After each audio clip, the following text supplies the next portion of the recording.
Christmas to us on the farm when we were kids was great in that there wasn't a lot of money around, so didn't have a lot of presents, but Santa always came and we were looking forward to the stockings in the morning, although we virtually knew that there would be a bar of chocolate, one orange, one apple and a few toffees, and that was about it. Although occasionally we would be surprised. An aunt or a relative from away would have sent some of us something, and that was greatly appreciated. But I think to somebody like myself, who was a kid whose whole life was surrounded by animals and the farm, that Christmas was something that one really looked forward to, especially the nights before Christmas when the poultry plucking would take place. And this was the room where it all happened. There would be a huge fire there, and there would be 4 or 5 of us in a half circle around the fire, and we would be plucking away. And plucking meant in those days that we would be plucking all night, and everybody looked forward to that. There would be mince pies, there would be drinks, and as a kid I would try my level best to grab one of the stronger drinks, although I think Father kept a pretty close watch on that. And then in the morning there was a big breakfast for all of us, and by that time Mother would have cleaned all the poultry out. They would have been weighed, there would be tickets on them to say where they were to go, and Father by and large would have the trap and pony ready to take most of them away, and some of the locals would be delivered by hand, and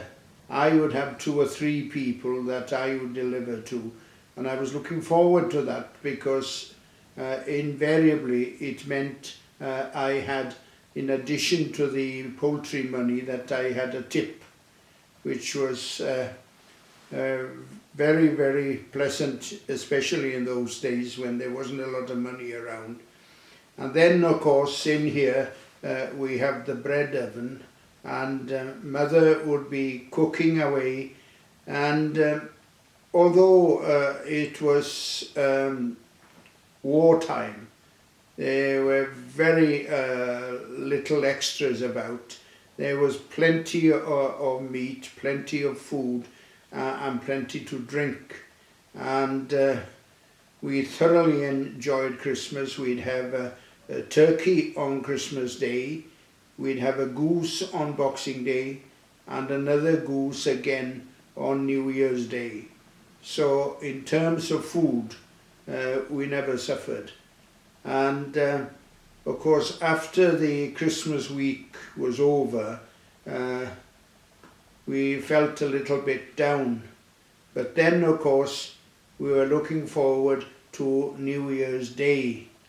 and some of us had our clients to go round and wish them a Happy New Year.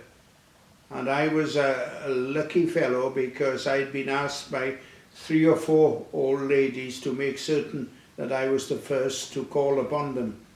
and I would have £1 each off them, and invariably by the end of the day I would have £7, which was a fortune in those days. And after that, of course, one had to settle down once again to work and very little play, because on a farm there was always something that needed to be done, and Father and the workmen always found me, if I was walking about looking as if I was doing nothing, they'd soon get me going on some job or another. But all in all, I think that